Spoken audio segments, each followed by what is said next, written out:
I know you're all craving Medieval 3 just as much as I am, and hopefully we'll get something from Creative Assembly in the coming months. But until that day comes, we have the absolute closest possible thing available and ready for you to download for free right now. As long as you own Attila, of course. The mod in question is none other than Medieval Kingdoms 1212, a total overhaul mod that I would qualify as not just a mod, but an experience you have to try if you love Attila's mechanics but want more, and want them during the medieval era. MK1212 has some absolutely revolutionary mechanics I've always wanted in a Total War game, and in this video we'll review them all, and I'll show you exactly why this mod is a must play.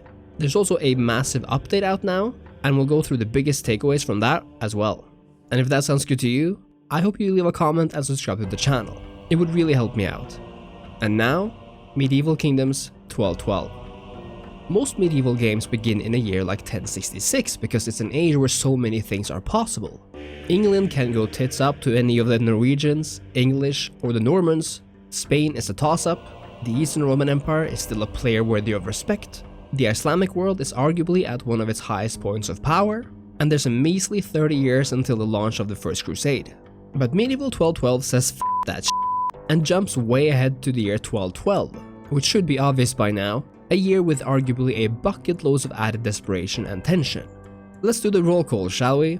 In Spain, the Reconquistadors are on their way to drive the Caliphate out of Iberia, despite the latter remaining the most powerful faction when the game begins. In Central Europe, the Holy Roman Empire is at odds with the Papal States, and several of the Empire's member states threaten the legitimacy and legacy of the Emperor. In the West, France is fragmented and on the verge of all-out war with England. In the East, the recent sacking of Constantinople shattered the empire. It survives merely as the Empire of Nicaea and Trebizond, surrounded by the Catholic Latin empires, with the Seljuk Sultanate of Rome at the eastern doorstep. And in the Holy Land, the Kingdom of Jerusalem and Cyprus, salvaged by Richard Lionheart after the Third Crusade, is hanging by a thread, surviving on the Levantine coast by the mercy of Saladin's love child, the massive Ayyubid Sultanate. This is the world we find ourselves in MK1212. And the atmosphere and tone is definitely a lot darker than the one we find in Medieval 2, probably partially owing to the Attila engine itself. And by the way, if you like the look of my game, then make sure to check out my Attila graphics video for how to make it look a lot more atmospheric. So let's look at what really makes this mod tick. And to show you exactly how powerful these changes are, I'd like to begin with the Holy Roman Empire.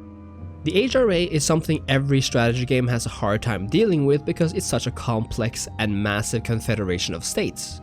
But where Total War has failed in the past, MK1212 does everything it can to remedy the past, and introduces a completely new UI system of HRA and its electorates.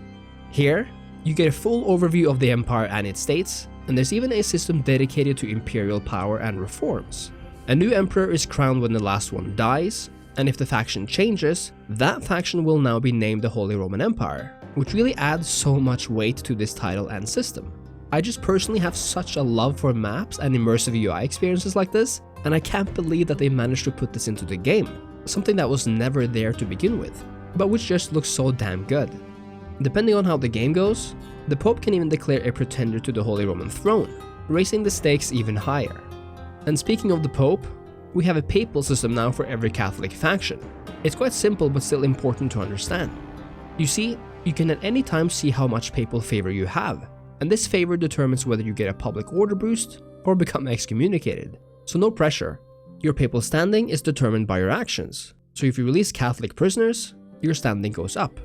If you join a crusade, it also goes up. However, if you make war on too many Catholic factions, fail papal missions or grow too large, then you risk losing standing and may even become excommunicated. Being a Catholic is a game of ups and downs then, but you already knew that. In addition, we have a brand new decision system. Play as the Empire of Nicaea, and you have the actual option of restoring the Byzantine Empire.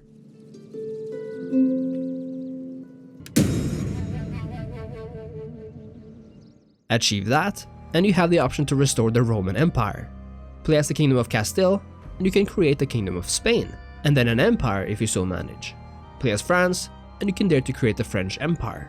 Speaking of Catholics and events, every faction has the ability to ask the Pope for a cash infusion if their standing is high enough, which really encourages playing nice. And speaking of France, it's a really great example of a dynamic starting position. France controls 4 provinces to begin with, but has Burgundy as its vassals. Now, vassals have kind of continued to be a nuisance because of Total War's inability to synchronize the diplomatic situation of the overlord and the underling. But this mod does something I've always wanted to see in a Total War game. For the first time in a historical title, we can finally annex our vassals. And it works like this. Any vassal may be annexed by clicking this button down here, as long as your vassal has been a vassal for at least 20 turns. This completely changes up the game, as you can now comfortably and strategically vassalize neighboring states to create buffer zones, all the while knowing that you, at some point in the future, might integrate them into your larger empire. It's also possible to release states now as buffer zones, but you're obviously doing it at the risk of the buffer zone actually becoming independent later on. I love the addition of events and historical occurrences, and they show themselves from the get-go. As Castile, Aragon, or Navarra, your first turn sees you allied together in a battle against the Caliphate in Iberia.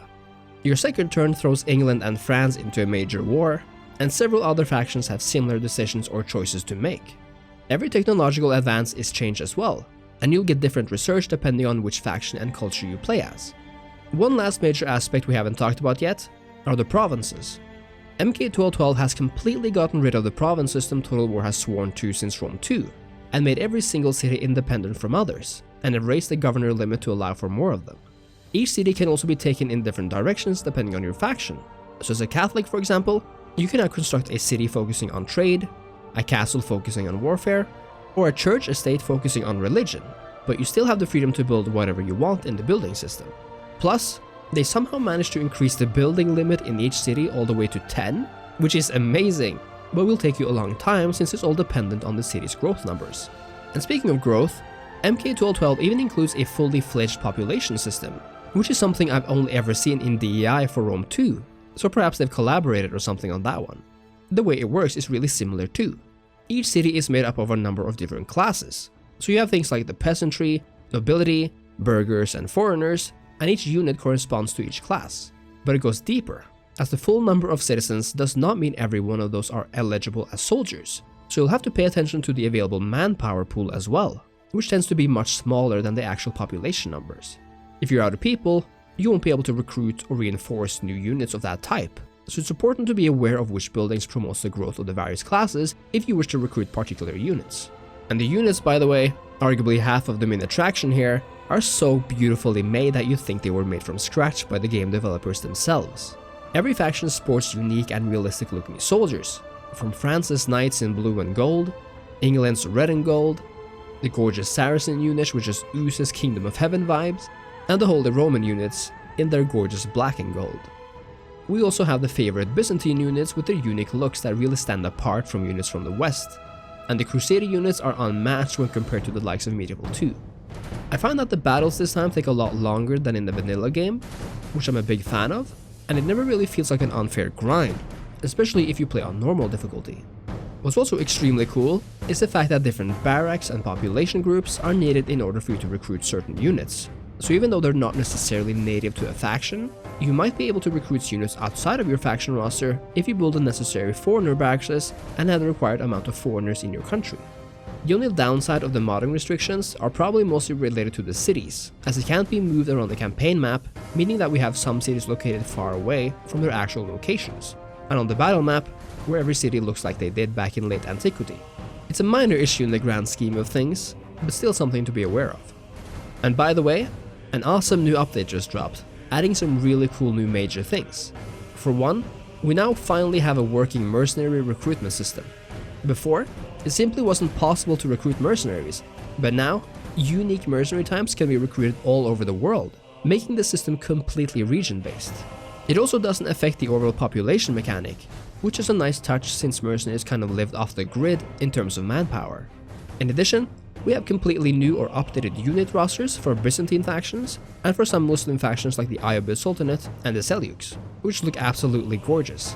There's a ton of other major and minor changes and fixes as well, so make sure to check out the mod's Discord for more information, or download the mod yourself to see everything there is to. It sadly didn't make it into the game right now, but we're hearing that for the next major update, we will indeed receive a fully fledged College of Cardinals system, which I cannot wait to see implemented. This new update is not save game compatible, so make sure to be aware of that. unlike me, who played 2 turn 50 campaigns only to realize that they're no longer playable. In the end, Medieval Kingdoms 1212 is a true masterpiece of a mod, showcasing exactly what is possible to accomplish with the Attila engine, and really going above and beyond by adding features like a new UI and decision system, which is leagues above what we find in the original game. And even so, it's still a work in progress, not nearly finished by any accounts. The modders have managed to translate the late antiquity age of Attila to a world 1,000 years in the future, be it through gorgeous new building units or character icons, an insane number of diverse historical factions, new decisions and events including a payable mechanic, or the units on the battle map which makes it all complete. There's even an independent achievement unlocker which can be enabled by playing the game in Iron Man mode, and I just can't express how awesome this detail is.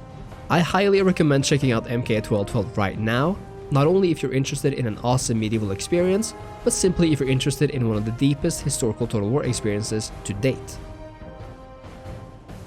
Thank you so much for watching.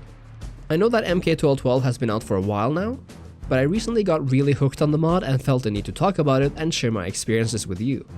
If you've tried MK1212, have an opinion on it, or if you think it looks interesting, then let me know in the comments. And if you enjoyed the video, I'd really appreciate it if you left a like, subscribe to the channel, and consider supporting me on Patreon. It would really help me continue doing what I'm doing and bring you more content just like this, and more. We also have a Discord channel now, so make sure to join us over there as well. Thanks again, and I'll see you next time. Draw swords, men, and pray to God!